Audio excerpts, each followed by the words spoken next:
움직임으로 신경을 변화시켜서 통증을 줄어들게 하는 과학적 메커니즘에 대해 알아보겠습니다. 통증의 원인은 단순히 근육이나 뼈 문제만은 아닙니다. 성공적 치료를 위해서는 신경계 변화에도 관심을 기울여야 합니다. 컴퓨터 앞에 1, 2분 정도 앉아서 작업할 때 목과 어깨에 가해지는 역학적 스트레스는 통증을 일으키지 않을 가능성이 높습니다. 하지만 이런 스트레스가 며칠, 몇 주, 몇 년간 축적된다면 인체에 심각한 영향을 미치게 됩니다. 그러나 효율적인 자세와 움직임은 신체에 가해지는 역학적 스트레스를 최소화시키고 부상을 예방할 수 있게 해줍니다. 더 잘 움직이고 더 건강하게 되기 위한 가장 빠르고 쉬운 방법은 신경계를 변화시키는 것입니다. 신경 네트워크는 몸의 해부학적 구조보다 훨씬 쉽게 변합니다. 뻣뻣한 근막의 길이 변화는 근막의 해부학적 구조의 변화 때문이라기보다는 근막과 연결되어 있는 신경계의 변화 때문일 가능성이 높습니다. 이러한 뇌의 재조직화, 즉 신경 가소성은 인간의 살아있는 평생 동안 계속됩니다. 요가, 필라테스, 펠덴크라이스 같은 움직임 치료법은 신경계를 변화시켜 자세와 움직임을 즉각적으로 개선시킵니다. 마사지나 스트레칭 후 몸이 치유되는 이유는 신경계에 의미 있는 변화가 일어났기 때문입니다. 신경 네트워크에서 일어나는 운동 학습은 해부학적 구조의 변화보다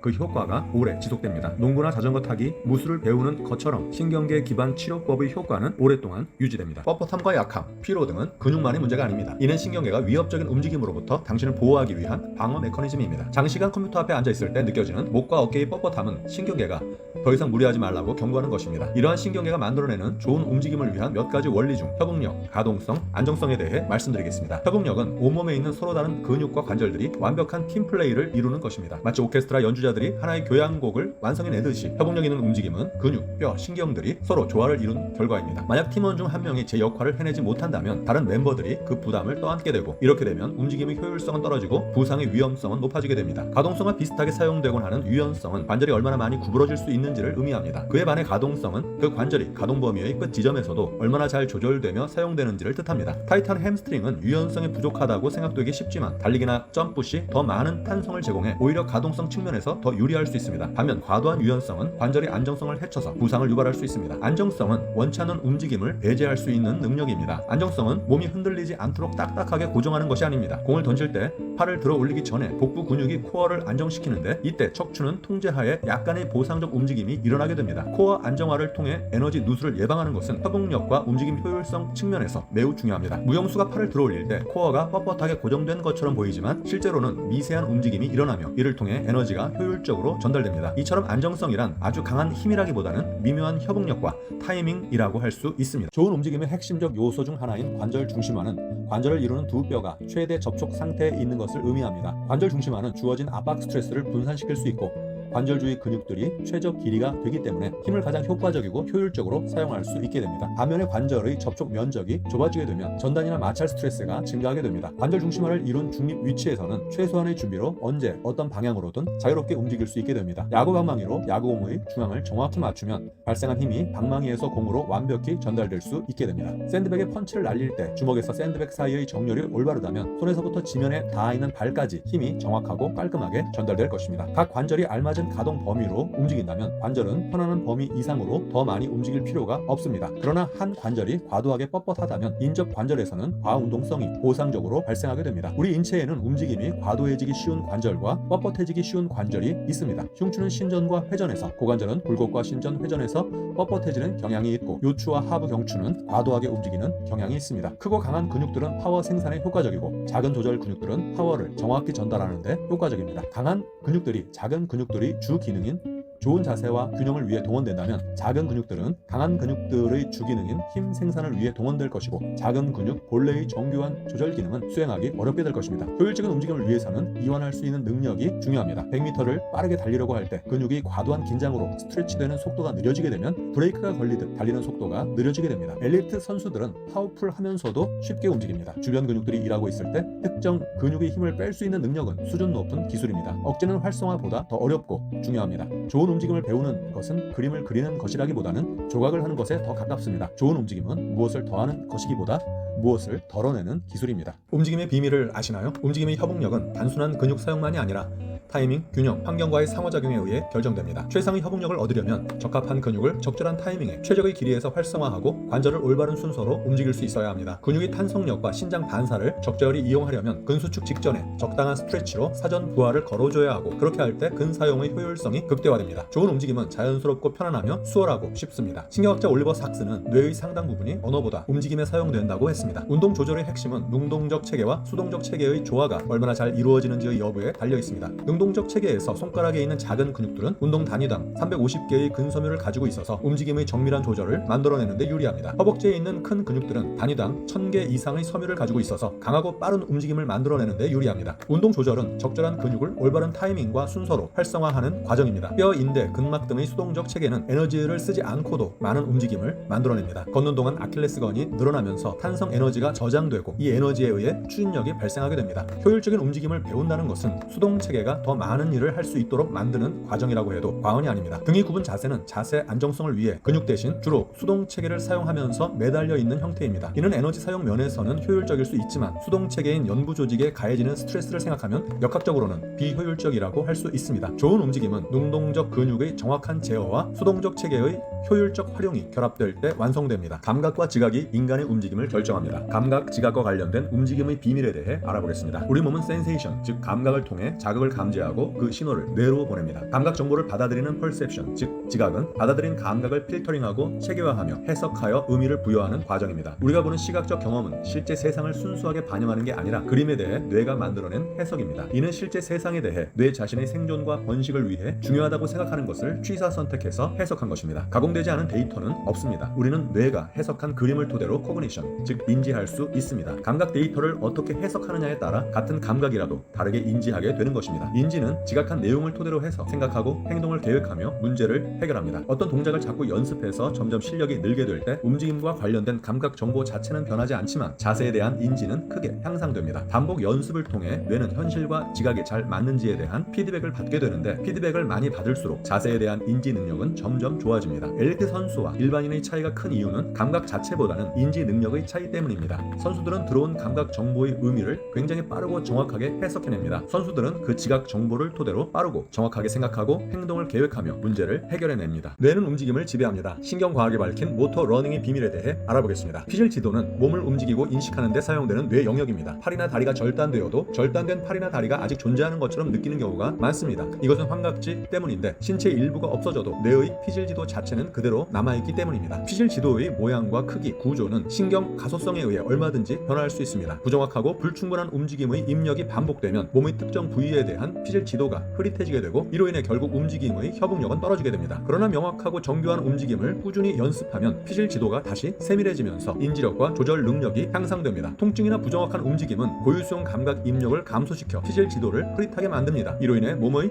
특정 부위를 인지하지 못하거나 부정확한 움직임을 만드는 감각운동 기억상실증이 발생하게 되고 결국 재손상 가능성을 높이게 됩니다. 새로운 기술 학습을 위해서는 우선 기존 신경 연결을 사용하게 됩니다. 그러다가 특정 움직임을 계속 반복하게 되면 피질 지도가 장기적이고 물리적인 변화를 일으키게 되면서 결국 신경 연결이 새로이 형성됩니다. 함께 활성화되는 뉴런들은 함께 연결됩니다. 반복적으로 연결되면 롱텀 포텐시에이션, 즉 장기 상승 작용으로 인해 언어, 악기 연주 같은 기술들과 관련된 뉴런의 수상돌기가 생성 분기되고 피질 지도가 변화되면서 이 기술들이 오래 기억되고 결국 수행력이 거의 영구적으로 향상되는 것입니다. 운동 학습이 자동화되면 최소한의 노력만으로도 원하는 동작을 수행할 수 있다는 장점이 있습니다. 그러나 잘못된 습관이 한번 형성되면 그 나쁜 습관을 고치기가 상당히 어렵다는 단점이 있습니다. 따라서 처음부터 정확하고 좋은 움직임을 학습함으로써 피질 지도를 최적화시키는 것이 중요합니다. 이것이 모터 러닝, 즉 운동 학습입니다. 뇌 지도를 바꾸는 비밀, 움직임 속에 숨겨진 과학적 원리 4가지에 대해 알아보겠습니다. 첫 번째는 홈을 유지하는 것입니다. 신경 경로는 사용하지 않으면 점차 녹슬어버립니다. 오래 앉아있는 생활 습관은 둔근을 억제하며 기능을 저하시킵니다. 홈을 유지한다는 것은 둔근 억제를 예방하는 것을 말하며 이를 위해 매일 조금씩이라도 둔근과 관련된 신경 경로를 사용하는 움직임 패턴을 반복해줘야 합니다. 예방은 언제나 치유보다 쉽고 중요합니다. 두 번째는 잃어버린 홈을 되찾는 것입니다. 이는 재활을 통해 부상으로 인해 잃어버린 운동 패턴을 되찾는 것을 말합니다. 이것을 우리는 재활 혹은 리셋이라 부르기도 하고 감각운동 기억상실증의 치유라고 부르기도 합니다. 세 번째는 새로운 홈 새기기입니다. 한때 익숙했던 움직임 패턴을 오랫동안 사용하지 않으면 신체 구조가 변하게 됩니다. 뇌는 과거에 했던 움직임 패턴을 기억하지만 몸은 잘 잊어버립니다.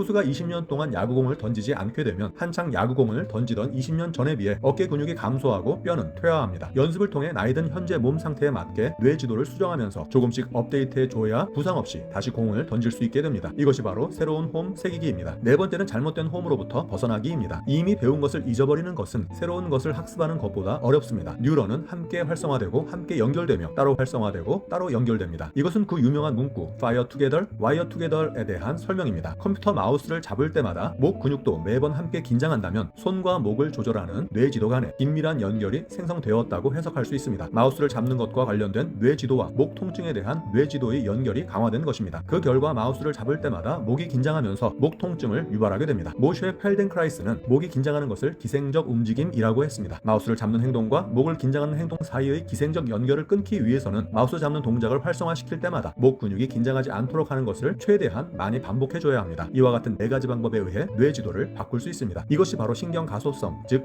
뉴럴 플라스티시티입니다. 우리 뇌는 엄청난 양의 정보를 처리하지만 그중 극히 일부만 의식적으로 인지합니다. 주의 집중이 운동 학습과 재활의 핵심이 되는 이유를 알려드리겠습니다. 무주의 맹신은 시야에 뚜렷한 물체가 있어도 인지하지 못하게 되는 현상입니다. 칵테일 파티 효과처럼 우리는 정보를 선택적으로 받아들입니다. 주의는 한정된 자원이기 때문에 특정 순간에 인지 가능한 정보 중 극히 일부에만 집중할 수 있습니다. 주의 집중은 신경 가소성 기반 운동 학습의 필수 요소입니다. 초보자는 신체 움직임 자체에 집중하는 내적 집중에 효과적이며 숙련자는 환경 반응을 관찰할 수 있게 해주는 외적 집중으로 바꿔주어야 합니다. 내적 큐잉은 새로운 패턴 학습을 촉진시키며 외적 큐잉은 이미 잘 학습된 운동 패턴을 환기시킵니다. 내적 큐잉은 나쁜 움직임 습관에서 벗어나거나 새로운 움직임을 만들 때 유용합니다. 내적 집중은 재활에 적용하기 좋고 외적 집중은 퍼포먼스 향상에 좋습니다. 새로운 감각 입력은 뇌의 주의를 끌어 신체 지도를 형성하도록 자극합니다. 통증 조절과 움직임 개선은 대부분 새로운 자극과 연결됩니다. 이러한 새로운 정보가 기능 향상과 관련되었을 때 뇌 지도에 장기적인 변화를 일으킬 수 있습니다. 신경계는 움직임 결과에 대한 감각 피드백을 받습니다. 코치의 피드백은 움직임 향상에 필수적이며 보상을 받을 때 방출되는 화학물질들은 학습 과정에서 신경 가소성을 촉진시킵니다. 유산소 운동은 화학물질을 방출시키며 이는 신경 경로 성장을 촉진하고 여기에 놀이 요소가 더해지면 동기부여는 더욱 극대화됩니다. 기능을 뚜렷하게 인지하는 감각 식별 훈련은 CRPS, 즉 복합 부위 통증 증후군 환자의 통증 감소에 효과적입니다. 촉각 자극을 구별하는 훈련을 기능 향상과 연결시키는 것을 통해 지도를 효과적으로 변화시킨다면 CRPS 환자의 통증까지도 상당 부분 감소시킬 수 있습니다. 아기들은 걸음마를 배울 때 완벽한 스쿼트를 보여주곤 합니다. 스쿼트와 같은 발달학적 패턴은 움직임 발달에서 매우 중요합니다. 유아 시절 우리는 기어가기, 앉기, 서기 같은 기본 움직임을 배우며 복잡한 동작의 기초를 다지게 됩니다. 기본 문자들의 조합으로 복잡한 문장을 만들어내듯이 기본 운동 패턴들의 조합으로 복잡한 움직임들을 만들어낼 수 있습니다. 기본 문자들 중 하나라도 사라질 경우 복잡한 문장을 만들어낼 수 없듯이 움직임의 기본 구성 요소들 중 하나라도 사라지거나 손상된다면 일상생활의 움직임은 불가능해지게 될 것입니다. 기본적인 운동 패턴들을 완성하기 위해 개선해야 할 움직임을 하나만 선택해야 한다면 골프 스윙처럼 아주 어렵고 특별한 동작보다는 스쿼트 같은 단순하면서도 다양한 응용이 가능한 동작을 선택하는 것이 좋습니다. 발달학적 자세는 서서 걸어가다가 넘어지는 것과 같은 위협 요인을 감소시킵니다. 발달학적 자세는 지면과의 넓은 접촉을 통해 고유 수용성 피드백을 증가시키며 몸의 움직임에 대한 감각 인지를 더 쉽도록 해줍니다. 바닥에 누워있거나 기어갈 때는 움직임의 선택권이 제한됩니다. 이런 발달학적 자세에서는 나쁜 움직임 패턴을 선택할 가능성이 줄어들고 좋은 패턴을 선택할 가능성이 늘어납니다. 걸을 때는 팔 움직임 형태의 경우의 수가 늘어나지만 스키 막대를 손으로 짚으면서 걷는다면 팔과 몸통의 연결 감각이 증가하게 됩니다. 만일 걷는 동작으로 인해 감각운동 기억 상실증에 걸렸다면 기어가는 동작을 통해 이 문제를 치유할 수 있습니다. 원초적 패턴은 발달학적 자세에서 보다 강제적으로 사용됩니다. 발달학적 자세는 일상생활에서 무시되기 쉬운 원초적 패턴들을 더 활성화시키는 데 큰 도움이 됩니다. 신경 가소성에서 저항과 속도, 놀이가 얼마나 중요한지에 대해 알아보겠습니다. 움직임에 저항을 추가하면 발달학적 자세를 취하는 것과 유사한 효과를 만들어냅니다. 스쿼트를 시행할 때 무게를 추가하면 자세가 개선되는 것을 볼 수 있습니다. 천천히 걸을 때는 팔다리 자세가 자연스러운 교차 패턴을 보이기보다는 부자연스러운 동측 패턴을 사용하게 될 가능성이 높습니다. 빠르게 걷게 되면 자연스러운 팔다리 교차 패턴이 나타나면서 이상적인 원초적 패턴을 의무적으로 사용하게 될 가능성이 높아집니다. 아기들은 보는 것과 잡는 것에 관심이 많고 기능적 과제를 수행하려고 노력하면서 다양한 움직임을 학습합니다. 모든 지능적 동물들은 놀이를 통해 사냥이나 사회적 기술을 익히는 것으로 알려져 있습니다. 인간도 놀이를 통해 문제 해결 능력과 적응력을 향상시킵니다. 놀이는 주의 집중과 보상 체계를 자극해 뇌 유래 신경 영양인자 즉 BDNF를 분비하여 신경 가소성을 촉진시킵니다. 뇌는 놀이와 같이 다양한 움직임과 도전적인 과제를 통해 가장 잘 훈련됩니다. 인간을 포함한 포유류는 이러한 놀이 덕분에 진화했다고 말해도 과언이 아닙니다. 우리는 몸에 손상이 없어도 통증을 느낄 수 있습니다. 뇌과학이 말해주는 통증 메커니즘에 대해 알아보겠습니다. 통증을 느끼기 위해 반드시 조직 손상이 필요한 것은 아닙니다. 통증은 뇌가 만든 의식적 감각입니다. 통증은 신체에서 뇌로 들어오는 입력이 아니라 뇌를 통해 나오는 결과입니다. 통증의 목표는 위협으로부터 몸을 보호하기 위해 움직임을 만들어내는 것입니다. 움직임, 사고, 감정, 기대, 기억들이 모두 통증에 영향을 미칩니다. 피아니스트들은 손 기능이 중요하기 때문에 만일 그의 손가락이 찔린다면 일반인들보다 더 큰 통증을 호소하게 될 가능성이 높습니다. 만성통증 환자들의 통증은 MRI 검사 결과와 같은 객관적 데이터와 상관관계가 없는 경우가 많습니다. 통증은 뇌에서 위협으로 인지되는 것에 대한 반응입니다. 통증은 위협으로부터 몸을 보호하기 위한 행동 신호이기도 합니다. 갈증은 충분한 양의 물을 섭취했다고 뇌에서 인지하면 곧 사라집니다. 여기서 재미있는 것은 갈증이 실제로 조직의 수분 공급이 되기 전에 해소되어 버린다는 것입니다. 갈증이 탈수 상태를 해결하기도 전에 사라지듯이 통증도 더 이상 보호가 필요 없다는 신호가 오면 바로 사라지게 됩니다. 신체 보호를 위한 반응은 통증뿐 아니라 절뚝거림 같은 움직임, 투쟁 도피 반응과 같은 자율신경계 변화, 염증과 같은 면역계 반응 등으로도 나타날 수 있습니다. 통증에 대한 뇌과학적 설명에 대해 알아보겠습니다.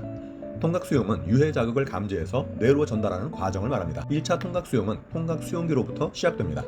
통각수용기는 자율신경 말단에 있는 감각기관으로 물리적 자극, 온도 변화, 화학적 자극을 감지합니다. 말초 감작은 염증으로 인해 통각수용기의 역치를 낮추고 활성화 빈도를 높여 통각 과민을 만듭니다. 통각신호가 척수 후각 역치를 넘게 되면 뇌로 전달됩니다. 이것을 2차 통각수용이라고 합니다. 중심 감작은 척추 후각 역치가 낮아져 자율신경 종말에서 오는 통증 신호를 뇌로 쉽게 전달하는 것을 말합니다. 중심 감작은 통각 과민뿐 아니라 이질통까지 만들 수 있습니다. 이질통은 전혀 위험하지 않은 자극을 혼선에 의해 척수에서 위험 신호로 인식하게 되고 결국 통증으로 느끼게 되는 현상입니다. 1차 통각 수용이 감소해도 척수 후각 역치가 낮아져 만성 통증이 계속되는 경우도 있습니다. 이소성 통각 수용은 통각 수용 신호가 신경관 중간 부위에서 발생하는 것으로서 신경초의 결합 조직 손상에 의해 염증이 발생하는 것으로 인한 것입니다. 이소성 신경 발화는 중심 감작을 일으키기도 하고 말초 쪽으로 신경 전도를 만들어 그 결과 염증 물질이 분비되고 신경 종말 근처에서의 말초 감작을 일으킬 수도 있습니다. 통증은 뇌가 만들어내는 신호입니다. 뇌의 하행성 조절에 대해 알아보겠습니다. 디센딩 컨트롤, 즉 하행성 조절은 척수 후각의 역치를 조절하는 브레인 메커니즘입니다. 통증이 예상되면 척수 후각의 역치를 낮춰 통증을 더 강화시키고 반대로 통증이 없을 것으로 예상되면 척수 후각의 역치를 높여 통증을 약화시킵니다. 노시브 효과는 아플 것 같다는 상상만으로도 척수 후각의 역치를 낮춰 통증을 강화시키는 것을 말합니다. 통증으로 활동을 방해받고 싶지 않을 때 뇌의 하행성 억제 기전에 의해 통증 신호를 감소시킬 수 있습니다. 하행성 억제 기전이 적절하게 일어나지 않으면 섬유 근육통이나 과민성 대장 증후군과 같은 만성 통증 증후군들이 발생할 수 있습니다. 하행성 억제 기전은 위협 요소가 곧 사라질 것이라는 기대가 있을 때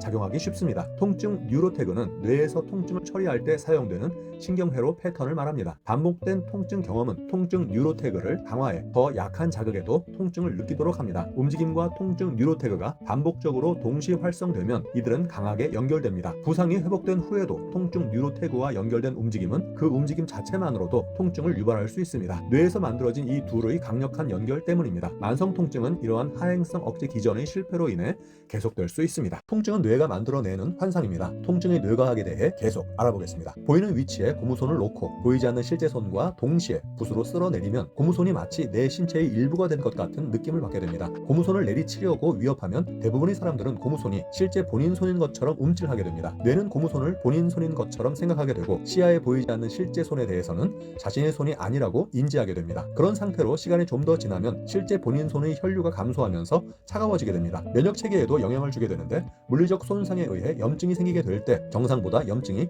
더 심해지는 현상이 나타나게 됩니다. 뇌는 움직일 때마다 감각 정보를 통해 움직임 결과를 예측하는데 감각 정보와 예측이 지속적으로 어긋나는 것을 감각운동 부조화라고 부릅니다. 뇌 지도가 희미하고 부정확할 때 이러한 감각운동 부조화가 발생하기 쉽습니다. 이러한 감각운동 부조화는 만성 통증을 더 악화시키는데 이 감각운동 부조화를 교정해주면 통증을 완화시킬 수 있습니다. 특정 척추 움직임으로 인해 요통이 발생하는 환자에게 거울을 보며 같은 움직임을 시도하게 되면 통증이 줄어드는 것을 확인할 수 있습니다. 시각 정보가 움직임과 뇌지도 간의 감각운동 부조화를 교정해 주었기 때문입니다. 통증을 완화하기 위해 첫째로 통증 유발점이나 근육 과긴장 같은 통각 수용 원인을 제거해 주어야 합니다. 두 번째는 아픈 움직임을 피해야 하는데 이를 페인 스타베이션, 즉 통증 기아라고 부릅니다. 통증에 대한 단계적 노출을 통해 위협에 대한 예방 접종이 되도록 하는 것입니다. 세 번째는 움직임 뉴로태그와 통증 뉴로태그 사이의 불필요한 연결을 제거해 줘야 합니다. 마지막으로 통증 생리학에 대한 충분한 교육을 통해 환자가 자신의 통증이 왜 증가하게 되는지 정확하게 이해할 수 있도록 도와줘야 합니다. 근력과 유연성은 신경계의 보호 모드에 따라 달라집니다. 신경계는 잠재적 육체 능력의 한계를 보호 모드에 의해 제한시킵니다. 특정 근육이 최대 수축으로 인해 부상을 입을 수 있다고 판단되면 신경계는 그 근육의 최대 수축력을 제한시킵니다. 잠재적 최대 근력, 유연성, 지구력, 협응력은 특정 움직임을 뇌가 어느 정도의 위협으로 받아들이냐에 따라 달라집니다. 높은 근력은 유용하지만 그만큼 위험성도 증가합니다. 일반인은 잠재력의 65%, 훈련된 역도 선수는 80%까지 활용할 수 있습니다. 통증이 있을 때는 근력이 약화되지만 진통제나 관절 가동술로 통증을 감소시키면 근력이 상승됩니다. 조명이 어두운 지하에서 빨리 움직이기 어려운 것처럼 뇌는 각 관절에 대한 지도 없이 관절을 빠르고 힘차게 움직이고 싶어 하지 않습니다. 반복적인 움직임을 통해 익숙해질수록 근력도 증가하게 됩니다. 이는 근육 동원 기술이 증가되었기 때문이기도 하지만 반복 움직임으로 인한 단계적 노출 덕분에 움직임이 안전하다는 신호가 신경계에 전달되었기 때문입니다. 그런 의미에서 근력 훈련은 위협의 예방접종입니다. 유연성도 신경계의 통증 예측에 따라 조절됩니다. 햄스트링 뻣뻣함은 신경계의 보호 기전입니다. 햄스트링이나 허벅지 뒤쪽의 신경들이 손상될 수 있다고 판단될 경우에는 이를 보호하기 위해서 햄스트링을 뻣뻣하게 만듭니다. 스트레칭으로 발생한 유연성은 근육 길이 변화에 의한 것이 아니라 신경계의 신장 허용치가 증가했기 때문일 가능성이 높습니다. 가동 범위를 위협하는 요소를 제거하게 되면 신경계의 신장 허용치를 늘릴 수 있습니다. 이런 개념으로 볼 때 수많은 스트레칭 기술들은 신경계를 속이는 기술이라고 해도 과언이 아닙니다. PNF, 수축 이완 요법, 등척성 수축 후 이완, 상호 억제 등도 마찬가지입니다. 위협의 인지를 줄이는 것이 목표이기 때문에 유연성을 늘리기 위한 모든 프로그램들은 점진적으로 진행되어야 합니다. 피로는 뇌가 만든 보호 메커니즘입니다. 피곤하다는 느낌은 근육 활동으로 인한 부상 가능성이 높을 때 이를 저항하기 위해 뇌가 만든 방어 감정입니다. 피로는 육체적인 상태라기보다는 운동 스트레스를 관리하기 위해서 뇌에서 만들어진 감정입니다. 신체 에너지 생산 능력을 넘어서는 활동을 하게 되면 부상 위협이 높아지게 됩니다. 이런 위협의 정도가 너무 높다고 판단될 때 뇌는 피로를 만들어냅니다. 단련되고 건강한 육체가 지구력의 가장 큰 요소입니다. 뇌에서 운동을 지속할 만하다고 판단하는 것이 지구력의 궁극적 요소입니다. 만성 통증이 있는 경우 로컬 안정화 근육들의 활성화가 지연되고 위축됩니다. 동시에 그 주변에 있는 글로벌 안정화 근육들의 활성이 촉진되는 경향이 있습니다. 요통 환자의 경우 복행근 내복사근과 같은 로컬 안정화근의 활성이 지연되고 복직근 외복사근과 같은 글로벌 안정화 근육들의 활성은 촉진되는 경향이 있습니다. 요추 후면부에서는 다혈근의 활성이 지연 위축되고 기립근의 활성도는 상승되는 경향이 있습니다. 무릎 통증이 있는 경우에는 로컬 안정화근인 내측 광근의 활성도가 억제되고 목 통증이 있는 경우에는 심부 경추 굴곡근들의 활성도가 지연되는 경향이 있습니다. 요통이 있으면 복직근, 기립근이 동시 수축하면서 허리를 조이고 이는 통증 부위를 보호하는 역할을 하는데 반대로 요추에 가해지는 압박 스트레스로 인해 다양한 움직임을 만들어내지 못하게 되는 일도 발생합니다.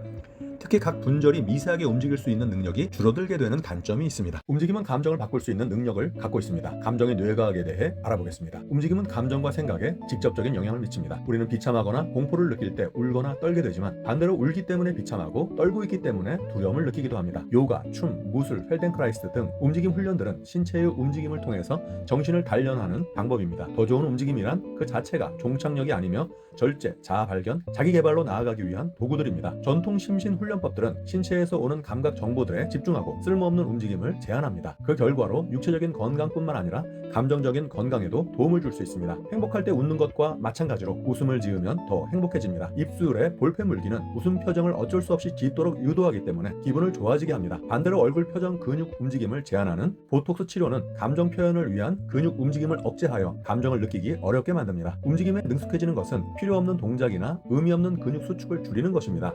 움직임 억제 능력이 생각과 감정을 조절해서 위험이 될 수 있는 충동적 결정을 막아줄 수 있습니다. 움직임 계획을 책임지는 뇌 영역의 기능 실조는 충동 조절 장애나 도박 중독을 야기할 수 있습니다. 움직임 억제 훈련을 받은 사람들은 도박이나 충동 장애로 인한 위험을 감소시킬 수 있습니다. 우리는 운동 조절 능력을 통해 뇌의 억제 시스템을 훈련시킬 수 있습니다. 운동 기술 습득은 육체 활동뿐 아니라 감정 조절에까지 영향을 미칩니다. 내장 감각을 통해 감정이 조절될 수 있습니다. 내장 감각과 관련된 감정의 뇌과학에 대해 알아보겠습니다. 내수용 감각은 신체 생리 상태를 표시하는 내장 등에서 오는 감각 신호입니다. 이는 심박수, pH, 혈압, 위장의 상태 등과 같은 신호들입니다. 내수용 감각이 뇌에서 이해되고 처리되면 그 결과 감정, 배고픔, 숨참, 긴장, 공포, 각성의 느낌이 생기게 됩니다. 눈이나 귀를 통해 들어온 감각 정보가 의식적으로 인지되어 감정에 영향을 주는 것처럼 모든 감정은 신체에서 오는 내수용 감각의 영향을 받게 됩니다. 심박수의 상승 상승 없는 공포는 공포가 아닙니다. 신체적 변화가 없다면 감정의 변화도 없는 것입니다. 내수용 감각이 예민한 경우는 일반적으로 더 강한 감정을 느끼며 감정 조절 능력도 일반적인 경우보다 더 높습니다. 내수용 감각 인지를 잘한다는 것은 더 좋은 감정과 더 좋은 육체 조절 전략이 있다는 것을 의미합니다. 내수용 감각 인지는 강박적 위험 행동을 줄여주는 효과가 있습니다. 신체 위치에 대한 고유수용 감각이 발달된 사람이 더 좋은 운동 조절 능력을 가지고 있으리라 생각할 수 있는 것처럼 내장 감각을 잘 받아들이는 사람일수록 생리 조절과 감정 조절을 더 잘 할 수 있으리라 기대할 수 있습니다. 더 나은 움직임과 느낌을 위한 뇌과학적 전략에 대해 알아보겠습니다. 재활은 놀이처럼 즐거워야 합니다. 놀이는 재미있기 때문에 동기부여가 잘 되고 코치가 없어도 얼마든지 혼자서 잘 해낼 수 있습니다. 움직임의 선택권을 주는 것이 좋습니다. 움직임의 옳고 그름은 개인이 특수한 구조적 특성에 따라 달라집니다. 어떤 사람에게는 매우 나쁜 동작이었던 것이 또 다른 사람에게는 좋은 동작일 수 있다는 것을 알아야 합니다. 신체 지도의 변화는 몸에 대한 고유성 감각에 집중해서 그 감각을 얼마나 충분히 받아들일 수 있는지의 여부에 달려 있습니다. 움직임과 인지의 나쁜 습관들을 깨기 위한 재활에 포커스를 맞출 때는 내적인 집중을 해 주어야 합니다. 건강한 패턴을 만들어내기 위한 목적으로 움직임을 수행하고자 할 때는 외적인 집중을 해 주는 것이 더 좋습니다. 움직임이 느리고 부드러워질수록 과도하게 힘을 쓰고 있는지 과긴장을 하고 있는지를 인지하기가 쉬워집니다. 새로운 움직임을 배우고자 할 때는 느리게 움직이는 것이 좋습니다.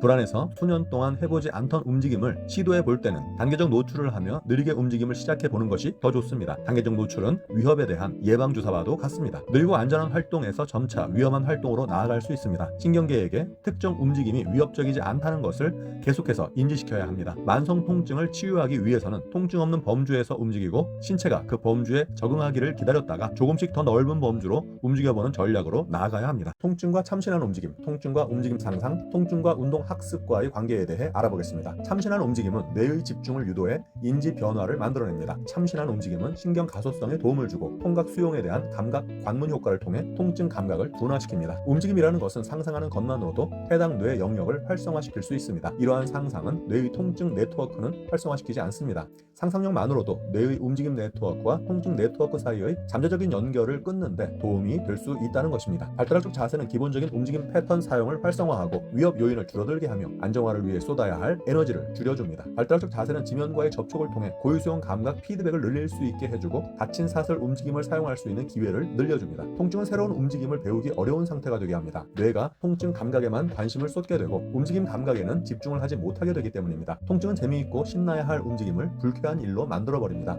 움직임은 피로나 운동 스트레스를 유발할 정도까지 과도하게 해서는 안 됩니다. 피로를 유발할 정도의 과도한 운동은 심신 건강을 위해서는 도움이 될 수 있을지 모르지만 운동 조절 학습을 위해서는 오히려 방해가 될 수 있습니다. 더 좋은 움직임을 위한 수업을 하고자 할 때 필요한 원리 몇 가지를 살펴보겠습니다. 움직임이 어려울 때는 방법을 조금 바꿔서 쉽게 해야 합니다. 움직임이 수월할 때는 좀 더 우아하게 할 수 있어야 합니다. 움직이기 위해 억지로 안간힘을 쓰지 말고 최대한 쉽게 해낼 수 있어야 합니다. 움직임이 전 과정에서 절대 통증이 유발되지 않도록 해야 합니다. 움직이다가 힘들 때는 건강한 자세로 휴식하는 것이 좋습니다. 누워서 쉬는 것은 감각 정보에 좀 더 집중할 수 있게 해줍니다. 즐겁고 편안하고 우아한 움직임을 상상하는 것은 실제 움직이는 것만큼이나 중요합니다. 일상적인 움직임이라 하더라도 악이나 외계인이 하는 것처럼 마치 처음 해보는 것 같은 느낌으로 흥미를 가지고 해야 합니다. 그래야 평소에는 무시했던 감각들을 제대로 느낄 수 있게 됩니다. 바디 스캔은 얼룩진 신체 지도를 명확하게 해주고 미묘한 감각 정보에 집중할 수 있게 해줍니다. 긴장을 풀고 바닥에 몸을 내려놓은 후 마치 죽은 사람이 된 것 같은 기분으로 누워 있어 보는 것입니다. 다리, 척추, 팔 이미지를 자세히 그려보고 얼굴과 턱 근육을 긴장하고 있지는 않은지 확인합니다. 척추 늘리기의 목적은 척추에 대한 인지 감각을 알아차리는 것입니다. 꼬리뼈에서 목까지 척추 길이 전체를 형상화하고 척추를 길게 늘려봅니다. 턱은 살짝 당기면서 아래로 내리고 뒷목은 길게 느립니다. 숨을 쉬지 않는 구간이 생기지 않도록 부드럽고 편안하게 계속 호흡합니다. 이를 통해 더 좋은 움직임의 토대가 만들어지게 됩니다.